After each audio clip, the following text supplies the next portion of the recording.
What's that smell? That's a lot of fish.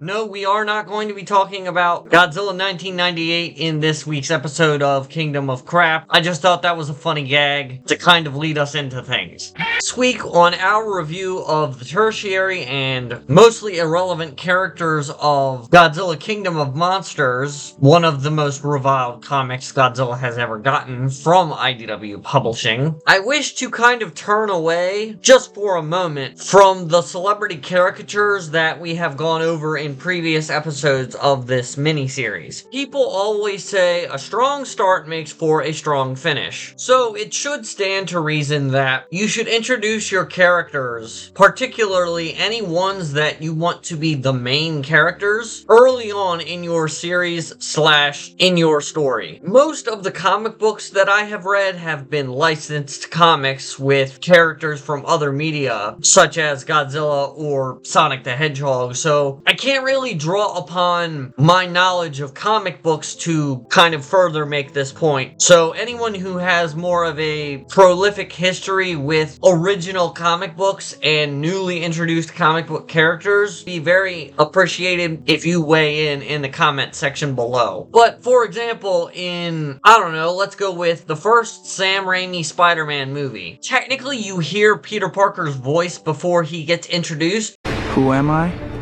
You sure you want to know? The story of my life is not for the faint of heart. If somebody said it was a happy little tale, if somebody told you I was just your average ordinary guy not a care in the world, somebody lied. But the first opening scene involves Peter Parker and learning about how he's kind of the dorky kid that gets bullied on the bus. For more Godzilla-specific examples, Kane Yashiro gets introduced very, very, very early on in Godzilla against Mechagodzilla. The rain's reduced its power by 70%.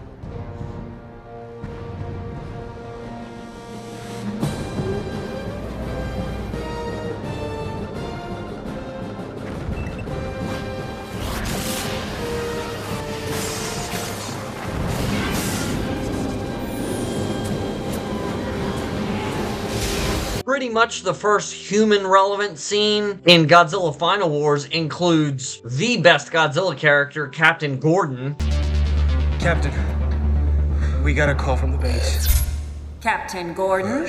All I'm trying to say really is that introducing the main character should be one of the first things you do within the runtime of your piece of entertainment. So I guess the question becomes, who gets introduced on the very first page of the Godzilla Kingdom of Monsters comic? Well, it's two children whose names I had to look up the pronunciations for. A Japanese boy and a Japanese girl named Isamu and Kameko. I can only presume that Isamu is the boy of the two and Kameko is the girl / the sister in the pair. And as anyone who knows how Godzilla Kingdom of Monsters progresses, Isamu and Kameko are basically dead by page 4 of the comic, ignoring the, accreditation page at the very beginning. On page 5, though, their father is introduced because he is aboard a fishing vessel that is within eyesight of the incidents of Godzilla's emergence from the sands of the beach. And his first 2 lines of dialogue are, "What the hell is that? Isamu, Kameko, my children are on that beach." So, like I said, the children die on page 4, and the father doesn't show up until page 5, and his first 2 lines of dialogue are basically just reactions. He is not actively attempting to achieve anything. He has no direct involvement in Godzilla or his appearance. And I just want to point out that we have no context for these characters, aside of course from the fact that they are Japanese. And the thing is, having this guy's children become motivators for him in some way is perfectly well and good, but the problem is, as we will see very shortly, that this motivation does not amount to much. Also, I am going to propose a name name for this father character, just for the simplicity of me recording this video and talking about him. He is not named in any way. The Wikizilla article for issue 1 and issue 2 of Kingdom of Monsters merely refers to him as Isamu and Kameko's father. I'm not going to act like this is some revolutionary thing that I am about to propose, but I'm going to refer to him as Takaya for the remainder of the video, because I do not want to continuously say the father fisherman, the father fisherman, the fisherman father, the dad that is also a fisherman whose kids died at the beginning of the first issue. I'm going to refer to him as Takaya, and we're just going to leave it at that. That is not the character's official name. That's just the name that I came up with for him for ease of discussing this topic. Anyway, I already talked about how we don't really have any context for the deaths of Isamu and Kameko and the effect that such a thing would have on Takaya. Aside from, the general kind of losing a child as a parent is naturally very difficult. All we really know is that Isamu kind of seemed like a bit of a brat, and from what I understand, the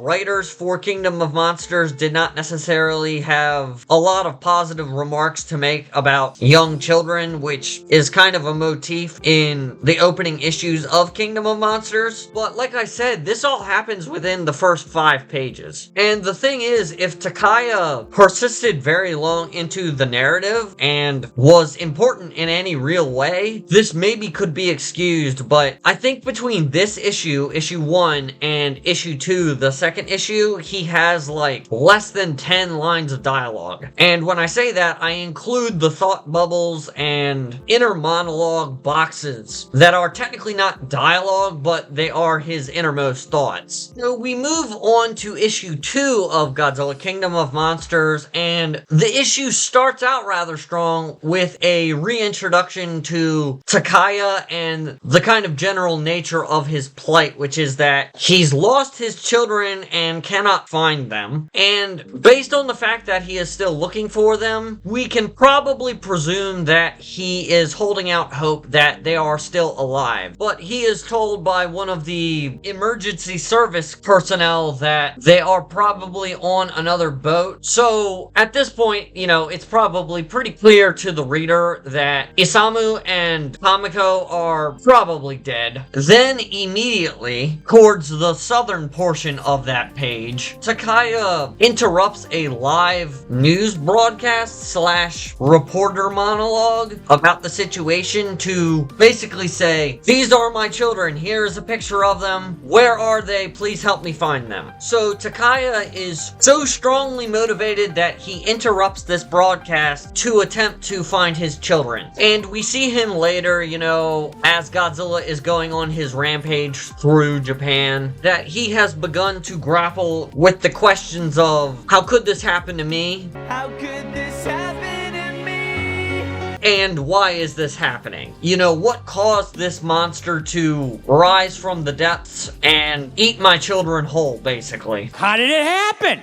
Did you not see it? Were you with it? Later in the issue, we see him find an abandoned Japanese military convoy, I think. And then later on, we also see him fiddling around with a large supply of explosive ordnance, presumably raided from that cache. Though it should be noted that he has no dialogue explaining his thoughts beyond that initial bit where he's like questioning why things are happening the way that they are. And then at the end of the issue, Takaya goes, "You took everything from me," and is clearly clad in an explosive vest that he has rigged to his own person, and he jumps from off the roof of a random skyscraper and onto Godzilla's nose, detonating the vest and deleting himself in the process, and it does nothing. Godzilla basically just clutches his nose and then immediately moves on. So what is there to say about old Takaya here? Well, I first want to criticize the comic and say that given he is one of the first characters we are introduced to, it should stand to reason that his story should mean something to us, the readers. But pretty much everything that I covered within issue 1 about Takaya is all he gets. Most of issue 1 is spent on the repeated joke of, "You have got to be fucking kidding me? As well as the display of the futility in dealing with Godzilla. And though I will not go into it, there is quite a lot of rather heavy-handed political commentary included in the issue, none of which really applies to Takaya here, nor does it apply to his kids. How do I reach these kids?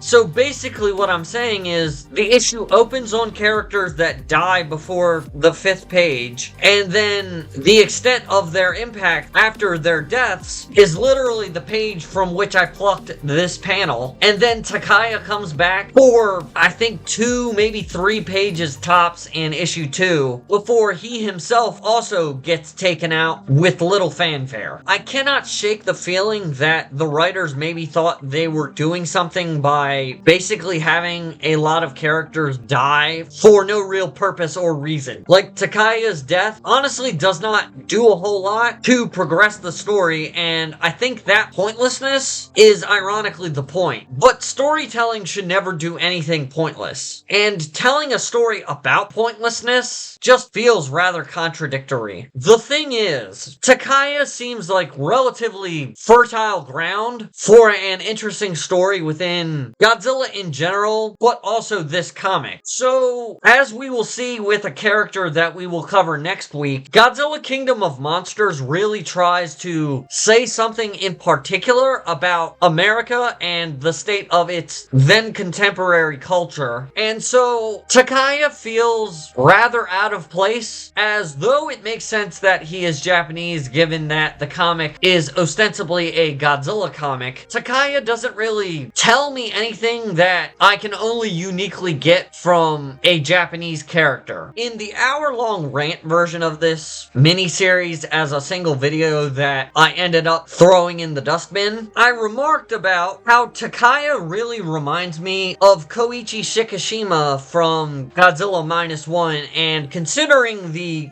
gulf in quality between these two pieces of Godzilla media, I understand if you are a little hesitant to hear me out on that point. Koichi was worried about how Godzilla would affect the life of Akiko, his adopted daughter, in the future, and so that led him to push forward with his own unique crusade against Godzilla. But I think Takaya's arc could have been a lot different. It should be noted that never in any of the appearance of Isamu, Kameko, or Takaya is a wife / a mother ever made reference to or shown. So I'm pretty sure we can rather reasonably extrapolate that Takaya here was a single father, so he must have been raising Isamu and Kameko on his own, which raises various questions, such as what exactly was the fate of Isamu and Kameko's mother / Takaya's wife. I made reference in the Jerseyfied video to the notion that Godzilla could kind of stand in for tragic events and tragic occurrences and basically act as a stand-in for a sort of personal development in a person's life that throws them completely off balance and makes things radically chaotic. And I said that maybe the members of Jerseyfied that perhaps could survive a Godzilla / kaiju attack would learn from a more experienced, everyday sort of guy how to live a meaningful life in spite of a tragic occurrence. And I personally think that Takaya here maybe could have been that workaday Joe sort of everyman character. I do think that would require you to amend the geographic location in which Takaya was located, because in the comic it very much seems like he is a native Japanese citizen working as a fisherman that just so happens to be in exactly the wrong place at exactly the wrong time, and then has certain tragedies befall him that lead him to basically give up. It's pointless. Life dismissed. and foolishly attempt to self-delete and hopefully stop Godzilla. I personally think, as an American comic, it probably would have been best to have Takaya here be either a Native American of Asian ethnicity or be a Japanese immigrant to the United States, as I feel like that would help root the character more firmly in a lot of the themes that specifically work within an American context contemporary to 2010 and 2011. Like, you could always have it be that Takaya's central story remains that he is searching for his children, and maybe Godzilla is a tragic event for the members of the Jerseyfied cast that he ends up interacting with, but Takaya had to deal with the tragic loss and death of Isamu and Kameko's mother sometime before the narrative kicks off. So I would not necessarily have him be the main character, but a main character that gets introduced after we are introduced to the plight of the members of the Jerseyfied cast. Now, in fairness, if you really wanted to get contemporary to American politics, maybe you could have it be that Takaya's wife didn't actually die. Maybe there was just a tragic divorce that has dramatically affected Isamu and Kameko. Maybe that was the entire reason why Takaya left Japan in the first place. Maybe Takaya, Isamu, and Kameko are all technically Japanese born and were originally Japanese citizens, but somehow or another, disconnection from the wife/mother character caused them to immigrate to the United States. I'm not sure. My point is, really, that these characters could have been used to a more definitive and meaningful end over here in the United States. I think any nation that adapts Godzilla within its culture should do this sort of thing. And the Japanese movies very much make Godzilla a Japanese character. I just think this character could have been given a lot more meaning and a lot more value, and I really did not dig the, oh, everything is pointless. It's all over, people. We don't have a prayer. Sort of nihilistic angle of this character. Takaya here being mismanaged and kind of shunted in favor of mocking various political topics was a huge misstep as far as I can tell. Like I said, a lot of Takaya reminds me of Koichi Shikishima, who technically came out a decade and some change later, so it is possible that we could have gotten something really meaningful out of Takaya and his children, but the writing was so mismanaged that we never got that. Okay, that's all I have for today. I have started doing not full-on scripts, but kind of rough outlines to kind of put a pin in the various topics which I wish to impart through these Kingdom of Crap videos. So if you appreciate my effort in that regard, drop a like on the video and, leave a comment telling me what you sort of thought / currently think about the Fisherman father and his children within the Godzilla Kingdom of Monsters series. Subscribe if you wish to get the next episode. I feel like that next episode is going to be a feat of strength to record, so wish me luck, and I will talk to you guys later. Catch you on the flip side.